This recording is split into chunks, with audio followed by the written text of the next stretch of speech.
안녕하세요. 매매 잘 하셨나요? 제가 오늘은 매매 내역을 말씀드리기 전에 종목을 선정하는 방법을 잠깐 얘기해 드리려고 하는데요. 우선 매매 기법들에 대해서 충분히 설명드리고 나서 나중에 교육 영상을 통해서 알려드리려고 했는데 종목 선정하는 방법을 공유해 달라는 요청이 너무 많아서 일단 몇 가지는 먼저 말씀드릴게요. 우선 여러분들이 알고 계셔야 되는 게 주식시장엔 보이지 않는 손이 있어요. 이건 여러분들 HTS, MTS에서 단지 수치로 보이는 것 뒤에 수많은 전략들이 숨어 있다는 거예요. 그래서 항상 남들과 다르게 보는 눈이 있어야 돼요.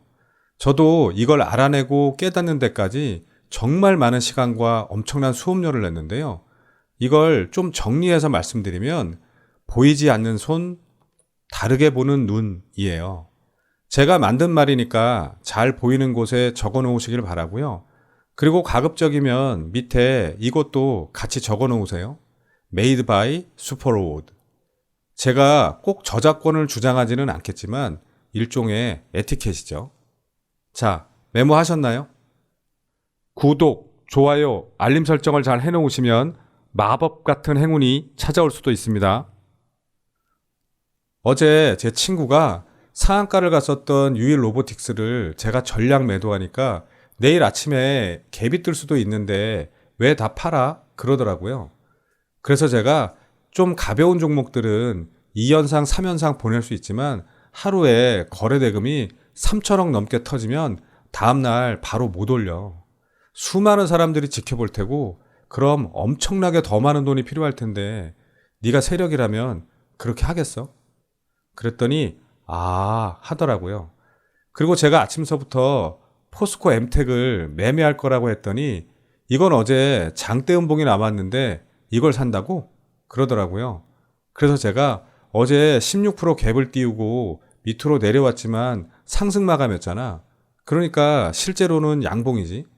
그리고 어제 거래 대금이 790억 정도고 이건 메이저 세력들이 손을 많이 대니까 다음날 다시 올릴 가능성이 있다고 봐야지.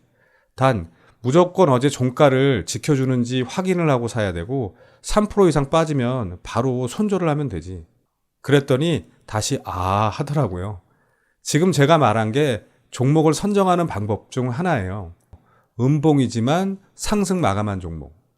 어제 종가가 6,680원인데 이 근처를 지켜준다면 다시 상승할 확률이 있다고 봐야 하는 거죠. 물론 하루나 이틀 더 쉬었다가 올릴 수도 있기 때문에 분봉을 보면서 대응을 해야 되고요. 그리고 어제 시가였던 7,240원. 이 봉은 전날 만들어진 거라 매물대가 될 수 있기 때문에 꼭 기억하고 매매 대응을 해야 되고요. 분봉으로 제가 실제 매매한 내역을 보시면 아침에 살짝 개파락했다가 어제 종가 위로 올라오는 거 보고 여기서 2,000주 정도 매수를 했고요. 물론 시가를 깨고 아침에 만들어진 저가까지 깨면 이게 3% 정도 되니까 바로 손절할 생각이었고요. 그런데 수급이 안 들어오고 계속 지지부진하길래 뭐 크게 손해볼 일도 없으니까 여유 있게 기다렸어요. 그랬더니 9시 30분 넘어서 수급이 강하게 들어오더라고요. 그래서 어제 시가가 7,240원이고 오늘 1차 VI가 7,280원이어서 7,230원에 50% 매도 대기를 걸어놨는데 여기서 잘 체결이 되었고요. 이게 수익률 한 7% 정도 돼요. 그리고 스탑로스로 빨리 현재가에서 마이너스 3% 내려가면 익절이 되도록 바꿔놓았고요. 그런데 계속 상승해서 16.32%까지 올라가더라고요. 그런데 더 위로 뻗지는 못하는 것 같아서 11선을 깨고 내려올 때 남은 물량의 50% 정도 매도하고 나머지는 편하게 지켜보다가 21선을 깨고 내려올 때 전량 매도 처리했어요. 그리고 제 영상 많이 보신 분들은 잘 아시겠지만 오늘 제가 한 게 가장 일반적으로 많이 하는 매도 방법이에요. 1차 VI 직전에 50% 정도 매도해서 수익을 챙겨놓고 거기서 스탑로스로 마이너스 3% 정도 자동 익절을 걸어놔서 절대 손해볼 일이 없도록 해놓고요. 그 다음에 내려오지 않으면 어디까지 올라가는지 지켜보고 11선을 깨면 나머지 물량의 50% 정도 매도하고 21선을 깨면 전량 매도 처리하는 거예요. 보통 11선을 깨면 탄력이 죽게 되고요. 21선을 깨면 시장 참여자들의 심리가 깨져서 매물이 쏟아져 나올 가능성이 많아요. 이 종목도 오늘 21선을 깨고 내려오니까 쭉 흘러내려서 종가 6.89%로 마감했죠. 물론 꼭 이렇게 하시라는 게 아니라 상황에 맞춰서 좀 융통성 있게 대응하시면 될 것 같고요. 그리고 웬만하면 시간이 많이 걸려서 제가 하루에 한 종목씩만 설명을 드리려고 하는데 이건 도움이 될 것 같아서 하나 더 설명을 드릴게요. 이건 당일 급등하는 종목을 대응하는 방법인데요. 크라운 제과, 혜태 제과식품 등이 급등을 했죠. 중국이 대만의 과자 수입 금지 조치를 하면서 국내 기업들이 반사 이익을 얻을 수 있기 때문에 오른 건데요. 그런데 이럴 때 이런 종목들을 추격 매수하면 위험할 수 있기 때문에 빨리 다른 종목을 생각하는 거예요. 아직 오르지 않은 다른 식품회사를 생각하거나 과자는 밀가루로 만드니까 밀가루 관련주들이 오르겠다 생각하고 한탑, 대한제당 이런 회사 차트를 빨리 보는 거예요. 그런데 차트는 한탑이나 대한제당이나 다 그게 그거라서 제가 친구한테 내가 한탑을 집중할 테니까 넌 대한제당을 봐. 그리고 천천히 여유 있게 라고 얘기를 했어요. 왜냐하면 이럴 때도 아무 데서나 덥석덥석 사지 말고 침착하게 시가 위에 있는지 확인하고 여유 있게 매수하는 거예요. 그리고 한탑 일봉을 보시면 이 녹색 화살표가 상한가를 간 건데 하나, 둘, 셋, 넷, 다섯. 무려 5번이나 상한가를 갔었죠. 이 말은 끼가 많다는 거예요. 그래서 일봉의 위치는 별로지만 최소 이런 이슈라면 10% 이상은 상승시키지 않을까 생각을 했고요. 분봉으로 매매 내역을 보시면 오전 30분 넘어서 이평선들이 정배열이 될 때 여기서 3,000주를 매수했고요. 제가 매수할 때 1,800원대였으니까 금액으로는 얼마 안 되죠. 그런데 이 종목이 역시 야금야금 오르더라고요. 그리고 여기서 수급이 한번 세게 들어오길래 5% 넘는 수익 구간에 50% 매도 대기를 걸어놨는데 여기서 체결이 안 되었어요. 그리고 내려가길래 좀 당황을 했는데 좀 기다렸더니 여기서 다시 수급이 들어와서 잘 체결이 되었고요. 그 다음에 11선을 깨지 않고 계속 상승하길래 혹시 VI까지 갈지도 몰라서 VI 2065원을 확인하고 여유 있게 2050원에 나머지 물량의 50%또 매도 대기를 걸어놨더니 여기서 운 좋게 잘 체결이 되었고요. 그리고 조금 더 올리는 척 하다가 폭포수가 쏟아지길래 오늘은 여기까지구나 생각하고 저도 바로 같이 던졌어요. 키움증권 쓰시는 분들은 제가 0312 이 주식 회속 주문창 사용법을 손에 익혀두라고 여러 번 말씀드리는 이유가 이럴 때 시장가 100%를 누르는 거예요. 아무튼 이렇게 남들과 다르게 생각해야 수익을 잘 낼 수가 있어요. 그리고 오늘 시장 특징주 좀 보겠습니다. 아까 말씀드린 중국의 대만 과자 수입 금지 조치로 크라운 제과와 크라운 제과 우선주 둘 다 상한가에 들어갔죠. 그런데 우선주는 호가가 너무 얇기 때문에 초보분들은 가급적 손대시지 않는 게 좋아요.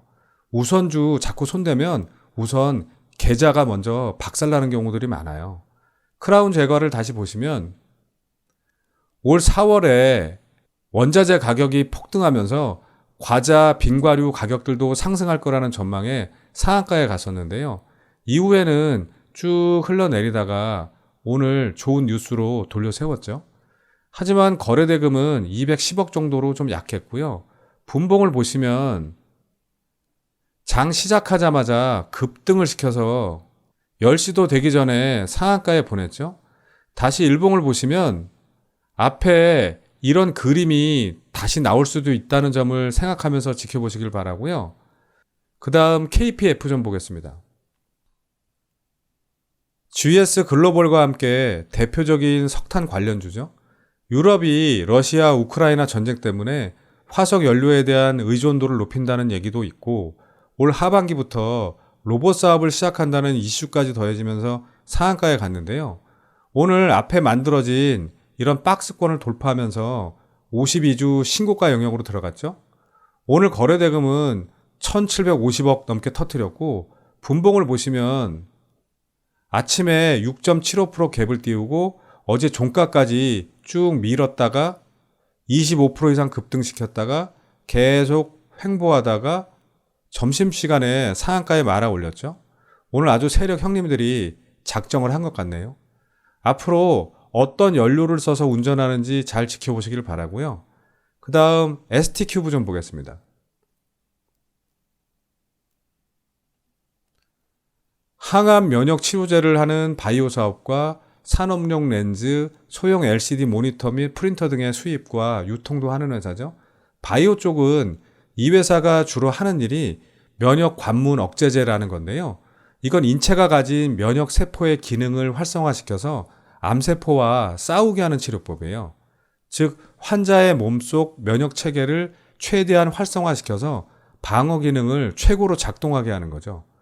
그리고 코로나 바이러스에도 면역 관문 억제제 물질을 개발해서 미국 특허를 출원했기 때문에 코로나 관련주로도 분류되는데요. 이 종목은 어제 투자 경고 종목으로 지정됐었는데 오늘 상한가까지 보내버렸어요.